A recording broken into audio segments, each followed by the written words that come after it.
But I like what Rassi did, and it's like he listened to the podcast. It's not the first time that we said that. I thought that was a classic. Oh, that was good. That's good. No, fair. I don't think it was a marketing tactic. I just think the warm-up kicks look basically. I just think they got it wrong. When everyone, the rest of us, can just be like, bro, those are I don't know. You just never know with fashion these days.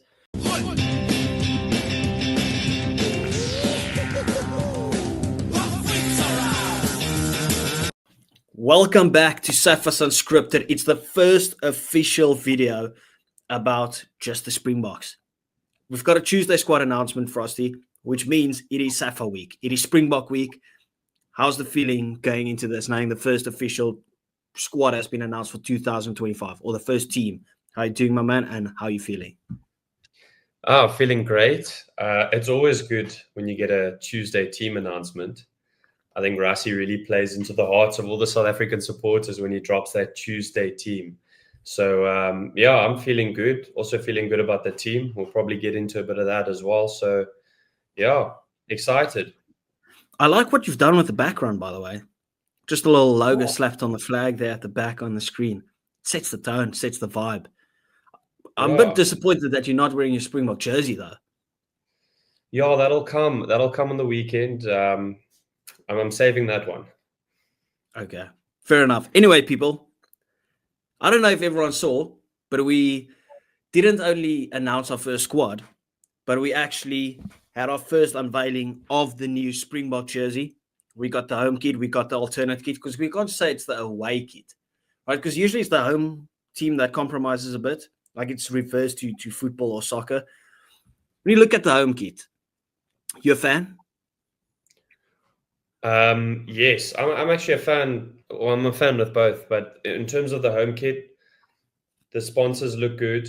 It's nothing too out there like we've seen it before, where it like takes over the whole image of the jersey. I like that they've added that new texture on the front of the chest. I actually saw on the Box Instagram page, someone had commented there, what is those like gel-like formations under the chest? And someone said, it's Braille, and it stands for "Hulle weet nie wat ons weet nie," which actually translates to what we know. I thought that was a classic. Oh, that was good. That's good. No, fair. Hulle weet nie wat ons weet nie. Yeah, but obviously it's for grip.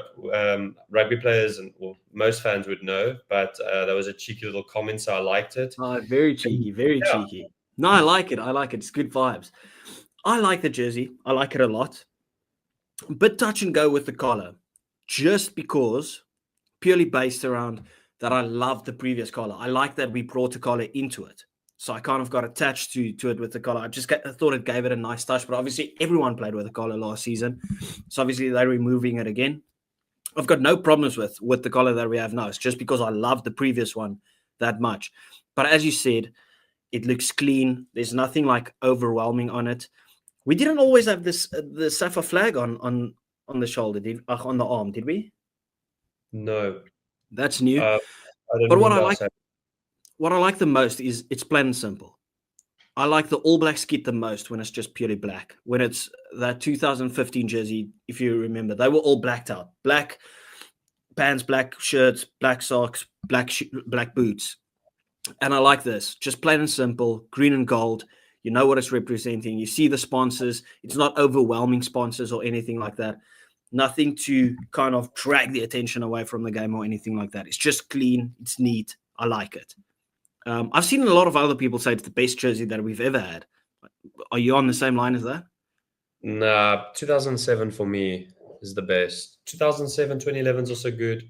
That was a bit out there, that one. That was different. That was different. Long sleeves. Brian Abana with his long sleeves. And a prime long sleeve jersey.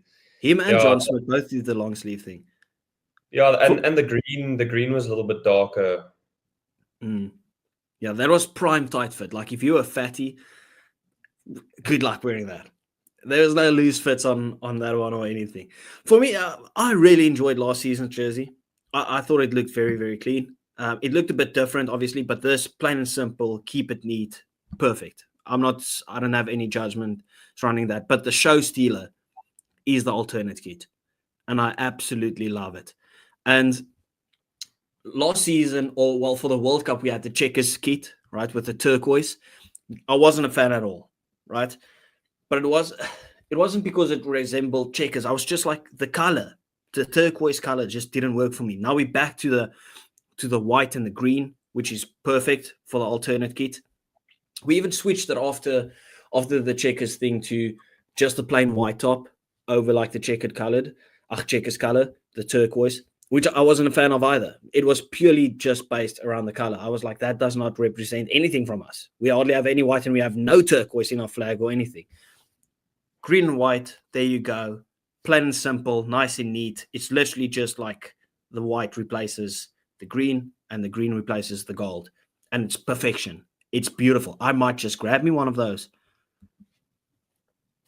Yeah, I think it was a marketing play by whoever conjured up with those designs, because everybody was up in arms with the training kit that the Boks were given. I mean, we looked like a Australia national team from Wish, and it was some of the worst training kit I've seen in a long time. And we've had some horrid ones. And then all of a sudden they drop something super clean and neat and, just uniform green and gold, and then that alternative white one. So might have been a bit of a marketing, play there, get everyone up in arms, and then just drop something really nice for game day. I don't think it was a marketing tactic. I just think the warm-up kits look shit. Basically, I just think they got it wrong. I mean, the yellow just doesn't do it for me. Well, the yellow with the yellow pants doesn't do it for me. When they have the yellow, does it take in a design team to be like, oh, these are really cool, when the rest of us can just be like, bro, those are shit? I don't know. You just never know with fashion these days. It just didn't work for me, especially when we saw the Australian training kits coming out and they had like the inverted of us. So they looked like us and we looked like them, which was crazy to me, right? But what I do like is the warm-up tops that they have where the pick and pay isn't in like a white block in the middle of your chest. It's just like in the normal gold blending into the colors. That looks a lot cleaner. But anyway, overall, give me a rating. Out of 10, what do you give the home shirt? 7.5. Oh, wow. You sounded more enthusiastic than me, and my rating's higher. I've got it at like 8. I think it's just because I like the alternative more. Yeah. Alternative 9. Maybe even 9.5. Like, I can't think about what you could have done better, except put in a collar. Make the collar green. Yeah, I think the alternative kit it's a 9 for me as well. Maybe I'll bump the main kit to an 8, but yeah, I think it's just 2 solid kits. Okay, fair enough. Let's stop mucking about, because obviously big news, first team announcement of 2025. Now, people, if this is your type of vibe, just fans coming together, just talking about shit when it comes to rugby, please do remember to hit that like and subscribe button. We do appreciate you guys joining us on this journey. Go into the comments, let us know about everything that you think about with the kit, with the team, and even the Barbarians game, because we'll do an official preview on Friday's episode. But we'll speak about the Barbarians game in a second as well. But we made our predicted lineup for the Barbarians game. We weren't close, but we had a couple of good shouts though. I think you were pretty close. Not my backline. Yeah, you got decent amounts of forwards as well. Maybe just not in certain positions. You had guys that you thought would be in the team, but you just altered it a little bit. So I think you got pretty close. If you look at the whole team, you said more names, and they're in that squad. Whereas I have a few that's So I've got a couple that are going onto the bench, which I thought might start. This is one of those situations. But starting off in the 1-2-3, Ox the Steamroller and Shea, Malcolm Marks, and Asenati and Klabakanye. Now, throughout the whole squad, we'll see this a couple of times where it's like an inexperienced guy like Klabakanye making his debut with a couple of experienced guys. Ox and Shea, he's been there, he's done it. And then Malcolm Marks as well. which I like. That's what we spoke about. That's what we said. We want to see guys tested in combinations that they could actually feature in, which is brilliant, right? And obviously, congratulations to Asanati for getting that debut. That's a massive, massive, massive front row that we've got there. I mean, even with Asanati dropping, I heard like 18 kilos. Even with him dropping 18, he's still 141 kilograms. That is fucking scary. That's got to be the Springboks, if not one of the heaviest front rows that we've had. I mean, Ox isn't small himself. He's a bit short. He's on the shorter end, but that's got to be a heavy front row. Would you say Ox is a plomp? A plomp? Yeah, it's like a short, stocky guy. He's built like a bar fridge, like he's more wide than he's tall. Yeah. Ox is a big boy. Malcolm Marx is massive for a hooker. And obviously, I just mentioned 141 kilogram Asanati and Clavacani. That is a massive, massive front row. Did you see the tweets between Springbok Rugby, the Barbarians, and Rassi? Yes, I did. I love the banter. Yeah, because we posted, for the people that didn't see, we posted, the Springboks posted, or someone posted in the press conference, Tony Brown said, we're going to approach this game as like a full-on test match. And then the Barbarians commented on it and asked, so does that mean we actually have to scrum battle? We can't just like relax and have a gentleman's agreement. And Rassi was like, he'll put in a word with Don and give them some feedback. And they were like, well, we're not going to try and convince you. But just so off topic, what's Don's favorite wine? Just to ask us not to scrum too badly or anything like that. But if you look at the Barbarian squad that has been named, they've got some force guys in there. There's a couple of big boys in there. There's a couple of talented players in there as well. So I'm guessing they're going to be ready to scrum as well. Like, they won't mind it. They'll be up for the battle anyway. But that front row is scary. Moving on to the locks. I think you actually called the one. You called both, didn't you? I think you, John Klein and Lorie Jager. I had Lorie Jager. I thought Eben might start, but we seen John Klein there as well. I had none. I had Ergia and Ruan Nokia. I had no locks. Oh my goodness! You've had a stinker to start off with. I got Ox and then I got Malcolm, but yeah, no, I missed out on the locks. So. Okay, fair enough. But it's the two boys that returned because obviously John Klein got injured after the 2023 World Cup. He's had a good season for Munster. A line-out general. All want to see him on the field again. Deserves his call up. He's had a very good season for Munster. But the big talking point, obviously, Lorie Jager. I don't think, has he played since 2019? Can you remember? Did he play in the British Irish Lions tour? I wouldn't be able to tell you. It's been a while. I mean, I think that's just how long it's been. Like, I can't actually remember when last I've seen him in a Bok jersey. I remember the last time, if I can just visualize the picture, his arm was inside his jersey like this in like a sling formation. And I think that was the last time he played. Yeah, obviously plagued with injuries and those type of things, but very happy to see him back. I mean, I said it in my personal video when I created for Casual Bias Rugby, that when we create on like short form content or even the longer form content on YouTube, we still get the comments flooded with, why don't you mention Lorie Jager when we do it, like what we want to see and those type of things. And I'm just like, people keep nagging me about Lorie Jager, but he hasn't played for what's now going on 6 years for the Springboks. Just tells you the impact that he had in the time that he's been with us. But it also tells you how good Ergia Snyman and Franco Mostert is, that the fact that we didn't really miss Lorie Jager necessarily in regards to what he brings onto the field. But obviously the impact that he brings is amazing onto the field, into the team, the vibes that he brings. He looks like a gentle giant, but he's a monster. He's a big, big boy. And I'm very excited to see the form that he can bring into this team, because obviously the first time that he's been mentioned, let's say from our perspective, from 2019, he's going to be hungry more than anything. And he's played for the Barbarians as well. I just hope that he actually comes and performs brilliantly, because that's obviously what we want to see. Yeah, and essentially we just hope that he stays injury-free. it's probably going to be a massive moment for him getting back on the pitch in green and gold, and thinking that he can prolong his career a little bit and continue playing for the Boks a lot more.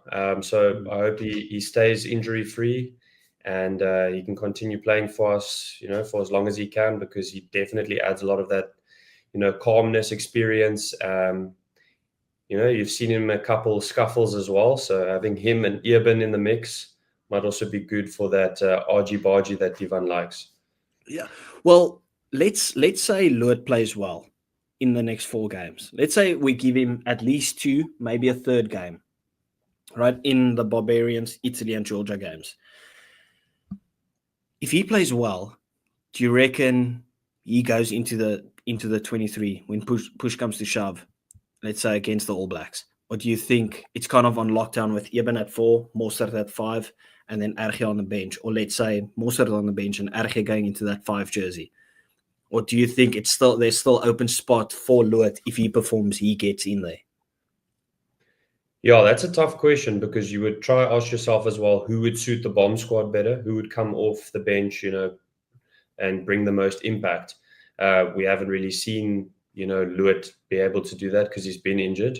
I think it comes down to who would you want as an impact player and who would you want to start the game. We know that Mostert has like an amazing gas tank. Like, he can last for quite some time. So I don't know, maybe potentially starting Mostert and bringing on a guy like, Lood, and then Erge as well. If you played like a 7-1 or 6-2, that would be crazy. Yeah, if you play 6-2 and you've got a front row on the bench and you go with your 3 subs as Erge, Mostert, and Quagga, you cover all the bases, because Mostert can obviously play lock or as a loose forward. Peter Steff is not going to get subbed, right? You can easily, let's say, take off Sia, for instance, for Quagga, just as an example, and then Mostert can either slot into replace the number 8 jersey where what's it? Who did I just say? Quagga goes into that 8 jersey, or Mostert can just be a straight swap on lock, and we replace both locks if Eben is not going to play the full game. So it obviously gives you that versatility as well. Then again, it will be interesting to see what we do. Overall, just happy to see Lood out there again. Frank Mostert obviously on the bench. We'll get to the bench in a second as well. What's your thoughts on our Lucies? Well, I called that he would be in the team. I didn't expect him to be on 8, though. We both said that we felt Jean-Luc Dupré would be, in that Peter Steff sort of role on 7. But he's finding himself at 8, which I like as well. We know that there is some injuries to our 8, and obviously Jasper needs to get back to 100%. But besides that, I like the Lucies, and I hope that Jean-Luc gets a good game. I know this game isn't classified as a test, but obviously a lot of opinions will come after this Saturday, and I hope he it's still a game to impress. Yeah, still a game to impress, and I hope he does well, because he has potential to also lock in a position in the squad. Yeah, of course. I mean, when we did the predictor, I said Sia, Vincent, and Jasper Wiese. But the Jasper Wiese one, I said, if he's not fully fit, they'll probably go with Jean-Luc instead of Evan Roos. And then they've gone with that. Captain Rugby, Captain South Africa, Captain Sia Kolisi takes that 6 jersey. No surprises there. Vincent Chuchuka, very happy about him taking that 7 jersey. I mean, what I like about this team, and as I mentioned, we'll still go through the rest, but form is being rewarded. And the same goes for Jean-Luc Dupré. The same goes for Asenati and Klabakanye, right? Like they've been on great form throughout the URC season. And that's what we've been asking for a bit of rotation with the young guys coming through, but also giving it to the guys that are on form. You don't want to get to that point where we feel like there might be a bit of favoritism in the team. Guys are just there on past stuff that they've accomplished. So Chuchuka on form has to be there. If Peter Steff isn't available, Chuchuka has been a standout. He gives you that line-out option as well for us. Being great at the Sharks. Jean-Luc Dupré, I've mentioned before, He's on a massive contract now at Bordeaux. He's been playing amazing rugby out there for sale. Takes that 8 jersey, and I really hope that, I know, as you just mentioned, it's not a full-on test cap, but it's still a game to impress. If they impress this game, it gives them an option to play in the other games, because the Barbarians team is not a shit team that they picked. That is a very, very strong team. And if they're going to go out there and perform against the Barbarians, then you can say, listen, you performed against the guys that are not World Club, international caliber players. I mean, there's still the likes of a Leicester Fainganu, who everyone wants at the All Blacks. Kurt Barlow has been brilliant in France. Like, that's just 2 names that I just mentioned, but they are stacked with internationals all over the place. And going up against Sam Cane, Peter Omani, that's a big battle. Shannon Frizzell, so Oscar Tutu, those guys have points to prove for themselves as well. So this will be a very, very big matchup for them, and hopefully our boys just step up to the plate with it. Was there anything else that you wanted to say on just the starting forwards? Are you surprised by anyone? I will say I'm a bit surprised with the locks. I thought we would see a guy like Arge in there. I know that he, played in that final, so it's a little bit too close for comfort probably for Rassi. Try and keep him for the actual internationals coming up. But yeah, I also thought maybe we would see Eben in the mix somehow. You mentioned last time on the pod that he had interest in playing in this game, so I thought we would see at least one of them. But yeah, we find ourselves with 2 brand new lock pairing. I don't think they've ever played together. No, can't be. Because Lord certainly didn't play in 2023, and that's when John Klein started. I'm just trying to think before that, but yeah. So it'll be interesting, and nothing really too surprising, just maybe in that locks channel. Yep. Moving on to the backs, we've got the halfback pairing, Morne van den Berg, Sasha Feinberg, and Komazulu. I think it's the perfect combination, just the way that they play, the attacking rugby that they play. Morne van den Berg, obviously, he's got a point to prove. He had 1 game in torrential rain out there in Australia, where you can't really gauge whether the play is up to international standards. Like, that was a tough game for anyone to play. Gets that opportunity again. I'm very excited to see what him and Sasha can conjure up for us. Do you know the age of Morne van den Berg? I'm pretty sure he's around 28. Well, that's not too old, right? That's still prime age. Like, he can still do it. Let me actually Google it.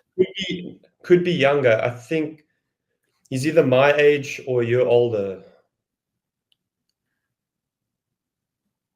Let me see. 28. It feels overall that 28 should be so old, but it's nearly. Is he 28? He's 27. Okay, so but he's turning 28. He's turning 28. Yeah, I get these ages on the dot, eh? Oh, it's not the first time that you've done it. It's impressive. Yeah, 24th of October, he turns 28. No, fair enough. You excited about that combination? You think they can do some magic? Or do you think maybe Reinach should have started or something like that? No, I'm happy with that. I know you spoke about it before.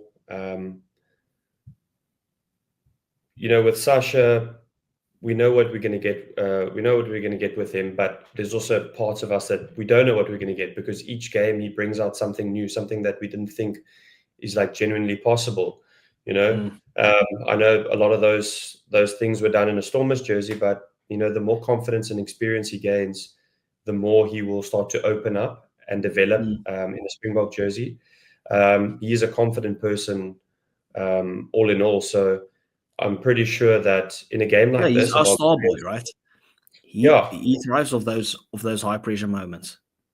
And I'm pretty sure like a Barbarians game is probably the most optimal situation for him at this young of an age.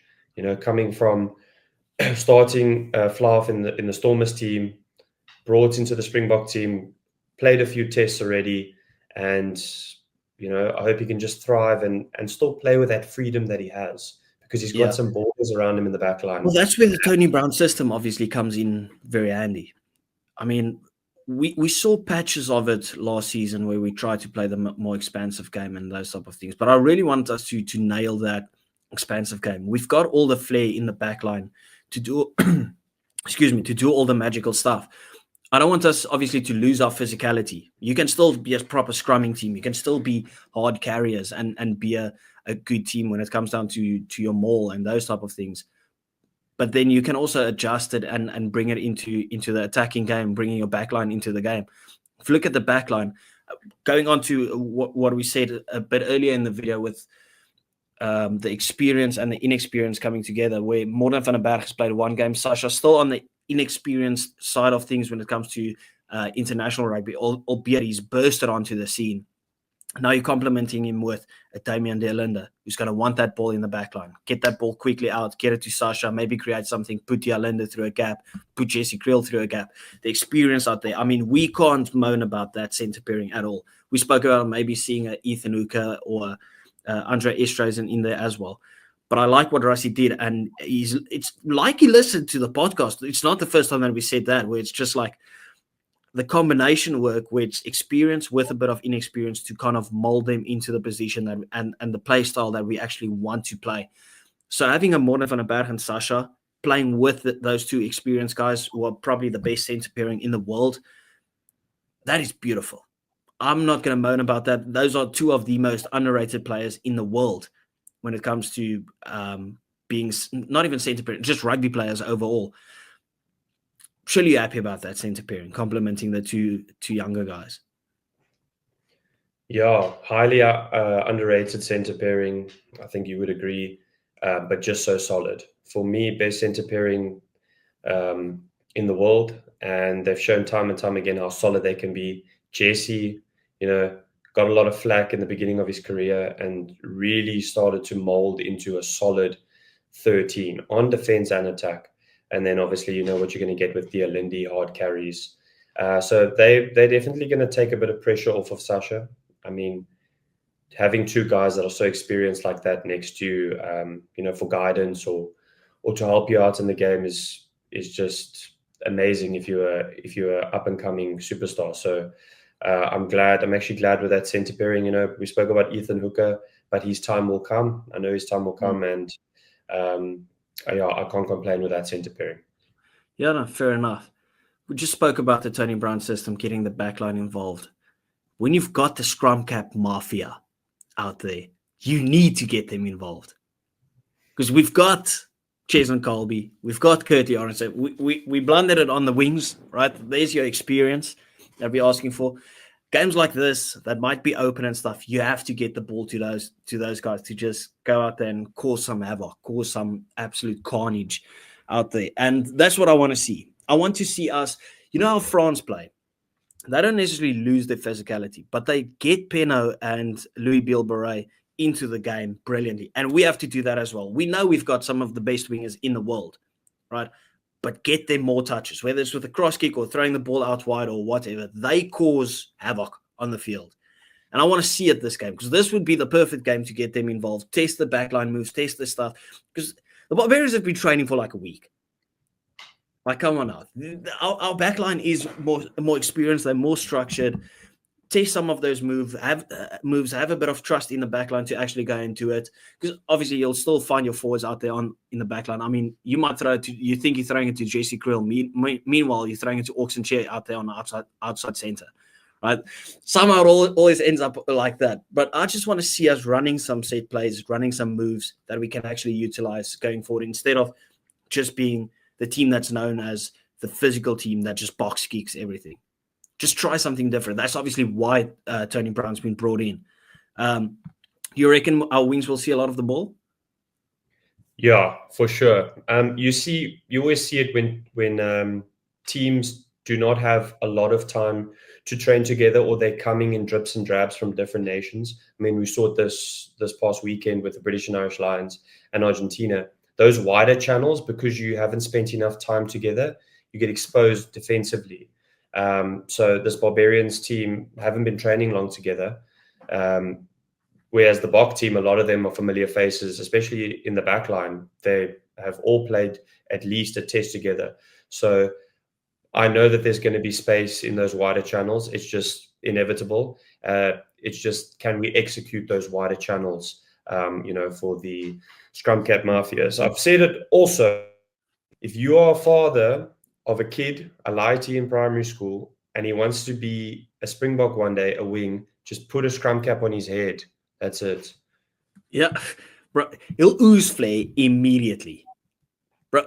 Like, you put the scrum cap on his head, he'll slim down, he'll not grow or anything, and he'll generate a marvelous step. It's natural. It comes natural. It is what it is, right? Just trust the process. We've seen it more than we've got one in the back pocket as well. Edwolf van der Merwe is chilling out there, right?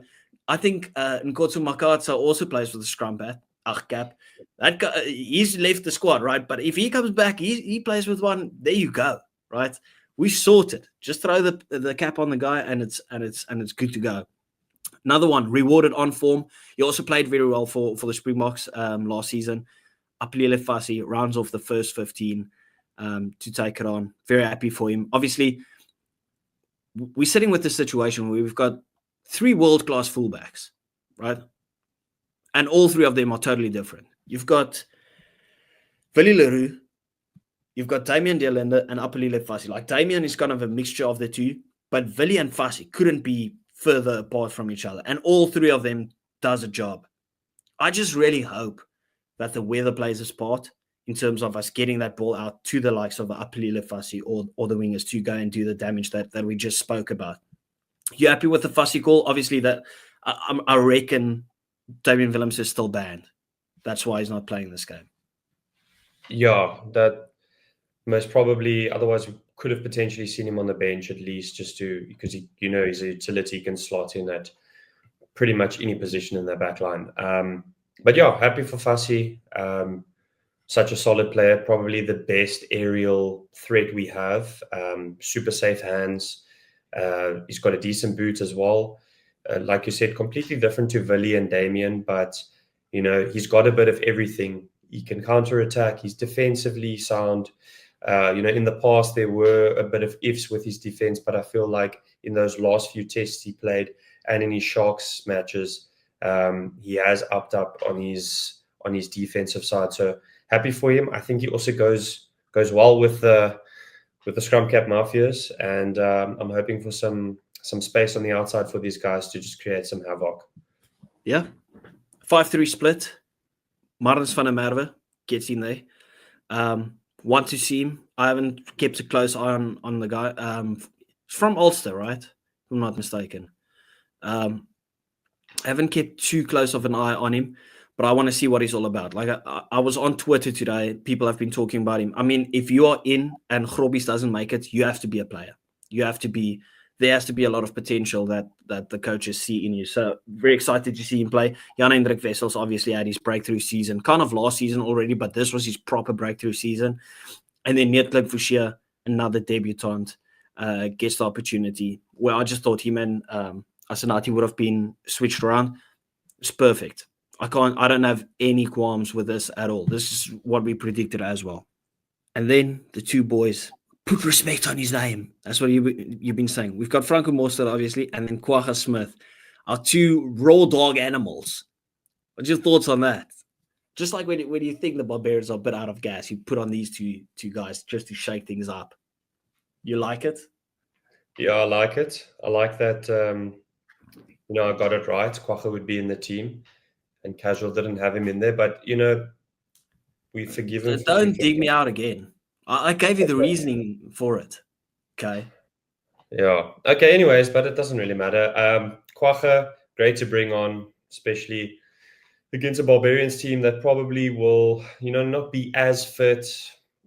Some of the players come from a seasonal play, but others are retiring. Some maybe haven't played for a while, so they might be a bit fatigued. Also playing in Cape Town as well. And then you're bringing on a guy like Franco Mostert as well, workhorse. So they'll be able to pick up on some scraps, and hopefully we can see Kwagga running with the ball a bit as well. Bring back some of those sevens days.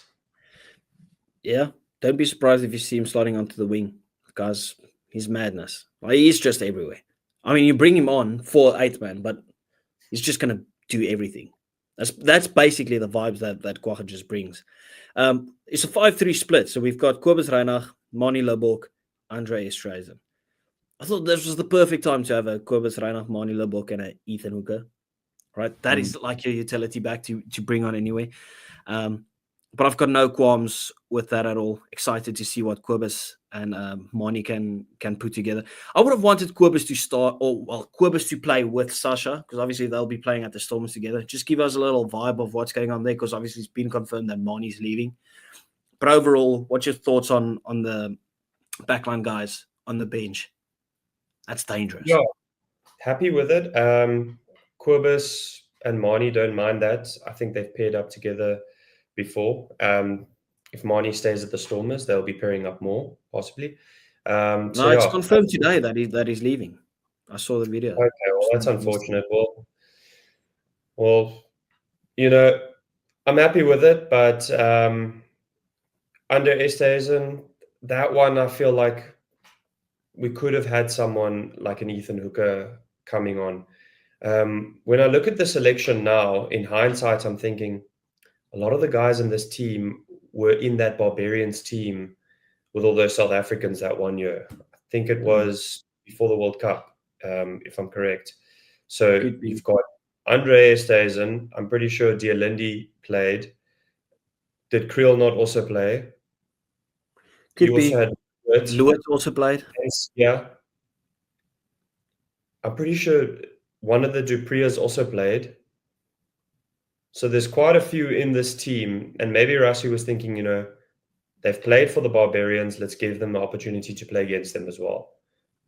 Maybe that was possibly why we're seeing a lot of these familiar faces. Or it's just, they're regular starters and regularly in the team. It could be a mixture of a bunch of things. It could be that they've played against the Barbarians. My thoughts are maybe that they want to see where the Japanese the guys that play in Japan, where the levels at in regards to physicality. Just a mixture of the experience, inexperience. A lot of factors kind of brought into it. I think it's a brilliantly well-balanced team that could probably take on any team in the world. Right, like that's just the depth that we have. We're fortunate enough with that. But that wraps up the 23. Overall, very, very happy about the team. Very happy about the jerseys. Just to wrap off this episode, who are you looking forward to most in that game on Saturday, and what do you want the team to do? Like the play style. What's the basics that you want to see? Okay, so off the bat, we know first game, yes, not proper international, but it's in Springbok colors. So I want to see them, not force anything too much, especially in the beginning. Guys are going to try things. You're playing a Barbarians team, so just not let the occasion get too much to your head in terms of trying to be, too excited. So do the basics well in the beginning, and then I'm excited to see the Scrum Cap brothers. And see what type of damage they can do in those outside channels. And then I'm also excited to see the Barbarians. I'm not going to be at the stadium, but myself and Casual will be at the waterfront just outside the stadium with the fans. But yeah, I'm excited to see some good rugby. And I know the Barbarians are going to bring it. They've got a lot of New Zealand boys in there as well. So we're going to see quite a crackover game. Yeah. For me, I'll be keeping a close eye on John Luke, just because we know that number 8 jersey is kind of up for grabs. If he doesn't really perform, we know Jasper's going to get his opportunity. We'll probably see Evan Roos at some point. So all of those guys will be fighting out for that 8 jersey, because the injury to Peter Steff isn't too serious as we've heard. So he's got that 7 jersey on lockdown, obviously. So that number 8 battle is going to be very, very interesting. And I'm really looking forward to keeping a close eye on Marnus van der Merwe coming off the bench, because obviously, as I just mentioned, I haven't seen too much of him. Want to see what the potential is that Rassi and the other coaching staff see in him. And then overall, just as a play style, now obviously this goes with the weather. If it's going to be cold, might be rainy. As in Cape Town, I mean it's prime winter now, so I really hope the weather plays a spot where we can throw that ball out wide. No one wants a game that's just rainy and we have to make it tight and those type of things. So I want to see us play a bit of an expansive game, really test some of the attacking structures that we've kind of been working on during this training camp, the alignment camps, last season, those type of things. Just want to see those type of things come together. But yeah, people, that wraps it up.